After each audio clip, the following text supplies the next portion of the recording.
প্রভু শ্রী রামচন্দ্র তারকা রাক্ষসীকে বধ করে তাকে রাক্ষসীর অভিশপ্ত জীবন থেকে উদ্ধার করেছিলেন। কিন্তু আপনারা জানেন, রাক্ষসী তারকা কিন্তু আসলে জন্ম থেকে রাক্ষসী ছিলেন না, তিনি ছিলেন যক্ষ। তাহলে একজন যক্ষ কন্যা তারকা রাক্ষসী হলো কেমন করে? চলুন আজ শুনি প্রভু রামচন্দ্রের তারকা সুবাহু বধের কাহিনী।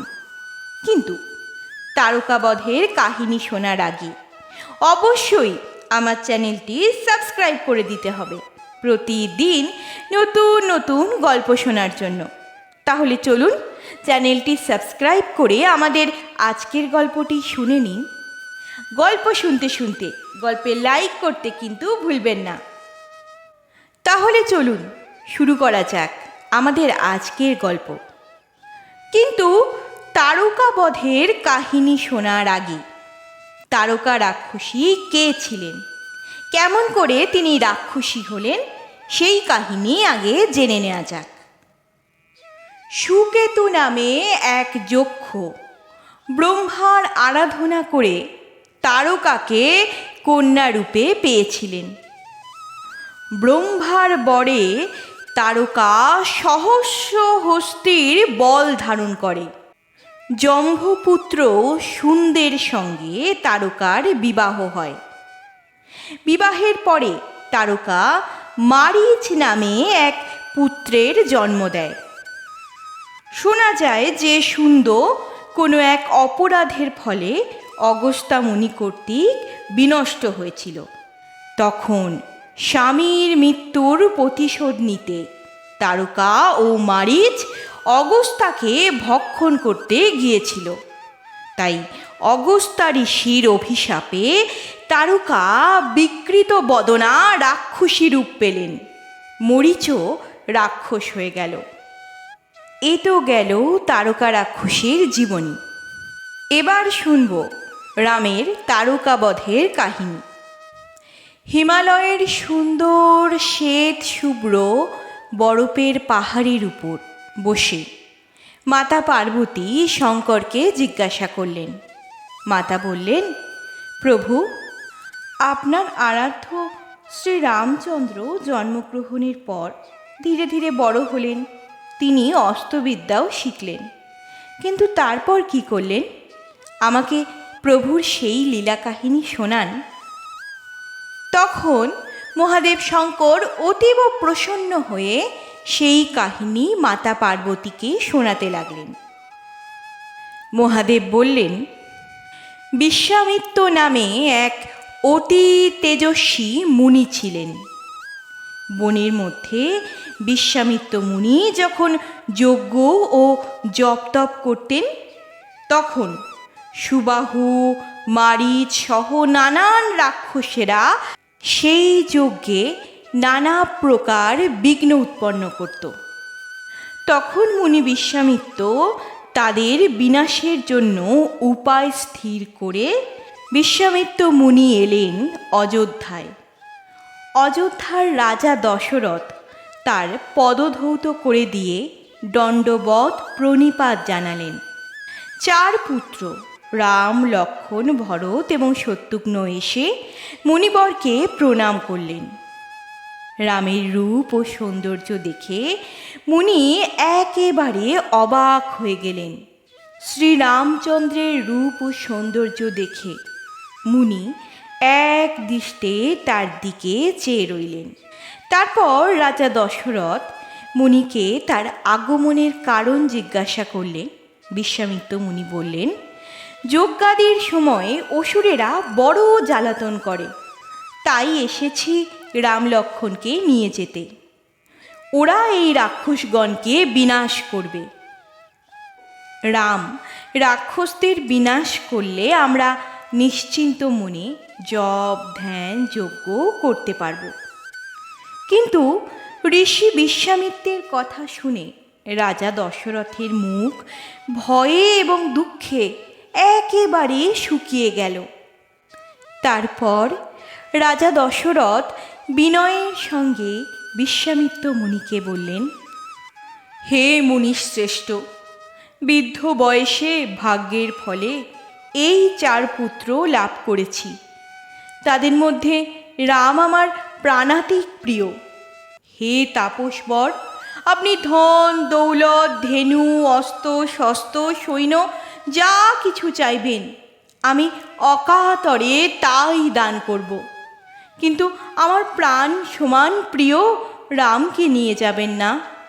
আমি রামকে কিছুতেই দিতে পারবো না। এত অল্প বয়সে রাম কেমন করে ওই ভয়ঙ্কর রাক্ষসদের বধ করবে? না না মুনিবর, আমি কিছুতেই রামকে দিতে পারবো না। সেই দিন সেই সময়ে দশরথের রাজসভায় মুনি বশিষ্ঠও উপস্থিত ছিলেন। মহর্ষি বশিষ্ঠ রাজা দশরথকে বহু তত্ত্ব উপদেশ দান করলেন। বশিষ্ঠ মুনির কথায় অবশেষে রাজা দশরথ রাজি হয়ে রাম লক্ষ্মণকে বিশ্বামিত্র মুনির হস্তে দিলেন। পিতামাতার চরণ বন্দনা করে মুনির সঙ্গে রাম বনে চললেন। রামের হাতে ধনুর্বাণ, পৃষ্ঠে তূর্ণ, অপূর্ব দর্শন 2 ভাই। পথে যেতে যেতে ঋষিবর তারকা রাক্ষসীকে দেখালেন। 3 জন মানুষকে আসতে দেখে তারকা রাক্ষসী এগিয়ে এলো নিজের খাদ্য ভেবে। রাম একটি বাণের দ্বারা বিনাশ করলেন তারকা রাক্ষসীকে। তখন প্রভু হরিনারায়ণের অবতার রামচন্দ্রের হাতে বধ হয়ে তারকা রাক্ষসী জীবন থেকে উদ্ধার পেয়ে রামচন্দ্রকে প্রণাম করে স্বর্গে চলে গেলেন। তখন রামের কার্য দেখে বিশ্বামিত্র মুনি খুব খুশি হয়ে এক মহাবিদ্যা রামকে দান করলেন। এই বিদ্যা লাভ যারা করে তাদের দেহে ক্ষুধা ও তৃষ্ণা থাকে না, দেহে মহাশক্তির প্রকাশ হয়। এই অপূর্ব শক্তিশালী মহাবিদ্যা লাভ করে রাম অতীব শক্তিশালী হয়ে উঠলেন।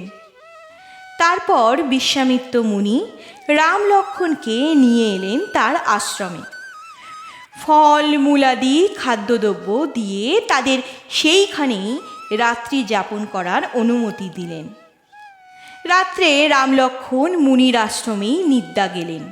তারপর প্রভাতে রাম মুনিগণকে বললেন, হে ঋষিবর, আপনারা যজ্ঞ শুরু করুন। আমি রয়েছি। যখন যারা আপনাদের যজ্ঞ নষ্ট করবে আমি তাদের উচিত শাস্তি দেব। রামচন্দ্রের বাক্য শুনে মুনি বিশ্বামিত্র অত্যন্ত খুশি হলেন। তিনি যজ্ঞ শুরু করলেন। যজ্ঞের ধূম আকাশে উঠল।